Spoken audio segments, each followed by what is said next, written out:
Even at its launch in 2019, the 5700 XT was highly rated by both reviewers and PC gamers for being an excellent value and an excellent performing graphics card. When it launched, this thing was on par with a RTX 2070 Super, which is still a very viable graphics card, and this one is a lot cheaper, and it was back then as well. And I actually did own a 5700 XT 4 years ago, but the AMD drivers back then were bad. Them not now, Nvidia shills. AMD drivers are totally fine.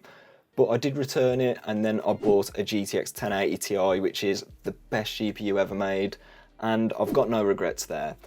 But 4 years on, I've got a 5700 XT in my hands, and I bought this one from AliExpress. And to be fair, before you start saying AliExpress is a scam and that, it's not, because this GPU is totally fine. It's exactly what it says it is for the most part, because GPUZ was reporting this as an Asus card, which it definitely isn't. Asus never made a design like this.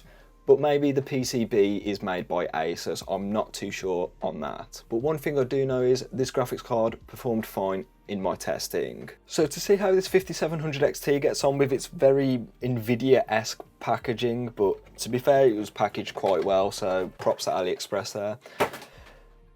I've tested it at both 1080p and 1440p on my test bench, which has a Ryzen 5 7600, a Gigabyte B650M Gaming X AX motherboard, 64GB of DDR5 memory, which is running at 5600 MHz. I know I'm still trying to source a speedy kit of 32GB, which should be on its way by now, so yeah, I'm working on it, And for storage, I've got a 2TB Western Digital SN770 Gen 4 NVMe SSD. The 5700 XT has been left at its stock out of the box settings, and I've also tested using the latest driver, which I believe off the top of my head is 24.2.1. So, without any more being said, let's see how it gets on. Kicking off the benchmarks with Hogwarts Legacy, and both 1080p and 1440p performed brilliantly on the high preset, getting north of 80 FPS on average with a 1% low of 66 frames per second at full HD is pretty decent performance in my opinion. Hogwarts Legacy is quite known for poor frame pacing, so that explains the 1% low there. Still, at 1440p, maintaining 60 FPS on average still, or above 60 FPS for that matter, is also great. So Hogwarts Legacy on a 5700 XT, awesome performance. Jedi Survivor is a very hard game to run from the looks of things, from the limited testing that I've been doing, and at 1080p, the 5700 XT is still good enough for a 60 FPS experience, albeit on the medium preset. The 1% low at 43 frames per second isn't that great, but then again, Jedi Survivor looks like the frame pacing isn't that great. Speaking of something that isn't great, and that is the average frame rate at 1440p. Getting south of 50 FPS on average isn't the most smooth experience in the world, but to be honest, if you put FSR on quality, you should be okay.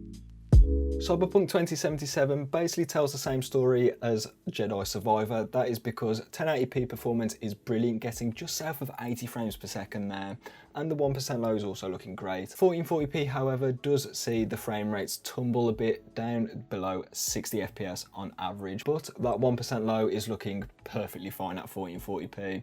Here is another game where I'd recommend enabling FSR on quality. A game where you won't need to enable FSR is F123. On the medium preset, this game just performs excellently on graphics cards like this, so you won't be having any problems at both 1080p and 1440p, as both resolutions are great for a high refresh rate experience, particularly if you were to lower the settings a bit too low, or maybe very low if you are after more frames in these games. Unlike modern 8GB cards, the 5700 XT has a 256-bit memory bus, which should help with the memory bandwidth. That being said, Doom Eternal loves memory bandwidth, and as we can see, the performance is great at both 1080p and 1440p in this title, and you're good enough for a 144Hz experience at both 1440p and maybe a 175Hz experience at 1080p. Speaking of high refresh rate experiences, Fortnite is obviously going to perform fine on a graphics card like this. Setting it to the DirectX 12 API is I want to be more GPU bound than CPU bound, and to be honest, performance across both resolutions is totally fine, even with the 1% lows as well, which Fortnite is known to not be that great with them. But if you were after more frame rate, I highly recommend the Performance API, but you will need a fairly powerful CPU as Fortnite does get very CPU intensive on the Performance API. Last game I'm taking a specific look at today is Spider-Man Remastered, and this is probably one of the best optimized games, especially for a AAA title, I've seen in quite a good while. 1080p performance is brilliant, getting into the triple digits with the average frame rate, and the 1% low at 63 FPS isn't that great, but this is literally the worst case scenario when Spider-Man is web slinging through the city. 1440p sees that average frame rate stay above 60 FPS on average with a 1% low of 46 FPS. So on paper it doesn't look like the smoothest experience, but to be honest, in gameplay it felt totally fine, and I think you'll be having a blast on a 5700 XT. So at full HD, the 5700 XT has shown it's a brilliant graphics card. Of course, you're not going to be enabling ray tracing in games like Cyberpunk or Hogwarts Legacy, but when you're paying like $120 or $130 for a GPU, ray tracing should not be your concern at all. But what should be your concern though is 1080p rasterized gaming performance, and good news, because in AAA games, esports games and everything in between, the 5700 XT is absolutely brilliant at 1080p. It will play games like Jedi Fallen Order, no, not Fallen Order, Jedi Survivor, the sequel to that. Games like Cyberpunk and Hogwarts Legacy just fine on 1080p high, or in the case of Jedi Survivor on medium, which is not that much of a problem in my opinion, as long as you raise the textures up to epic, which you can do with the 8 gigs of RAM on this. And then at full HD in the esports games, a 240Hz or maybe even a 360Hz gaming experience is possible on this graphics card, which is great. Switching up to Quad HD, otherwise known as 1440p, and the performance does start to dwindle a bit in the AAA games. You will probably need to enable FSR at 1440p, and as we've seen in a previous video of mine, which you can watch up there, FSR on quality at 1440p really isn't that bad. You're going to be losing a bit of clarity, but to be honest, in the motion of gameplay, you're not really going to notice it, and it's kind of like free performance, or it's cheap performance if you want to put it that way. But that's just in the new AAA games. If you want to play 1440p esports games, a 144Hz gaming experience is possible there, and maybe even a 240Hz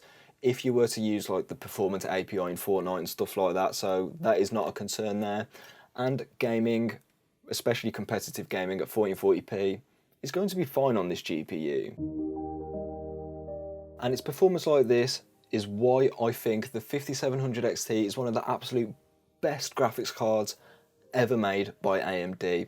It's certainly up there with graphics cards like the RX 580 8GB, that's a personal favourite of mine, and GPUs like the R9 290, that one was a brilliant GPU for its day, and even the 390 as well with its 8GB of VRAM back in 2015, which was absolutely wild. But the point I'm trying to get at here with these graphics cards is they are all excellent value. They were when they launched, and they especially are now, because you can buy GPUs like this for around £116 on AliExpress, which admittedly people will have their reservations about it, but my experience was totally fine. Not just with this graphics card though, because I also bought an RX 580 2048 SP from AliExpress, and that GPU has been solid as well. I've got a video in the works for that one, so make sure you stay subscribed for it.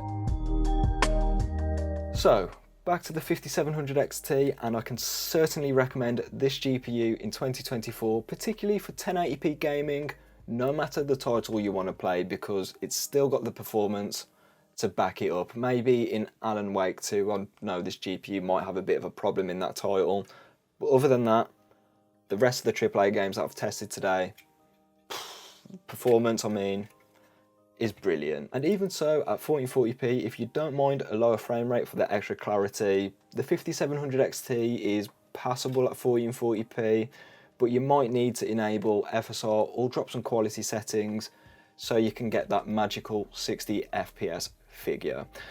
So if you want to see how its successor gets on, the 6700 XT, there will be a video up there for that, and there will be another GPU video down there. And if you got this far into the video, I'd like to say thank you for watching. Have a nice rest of your day.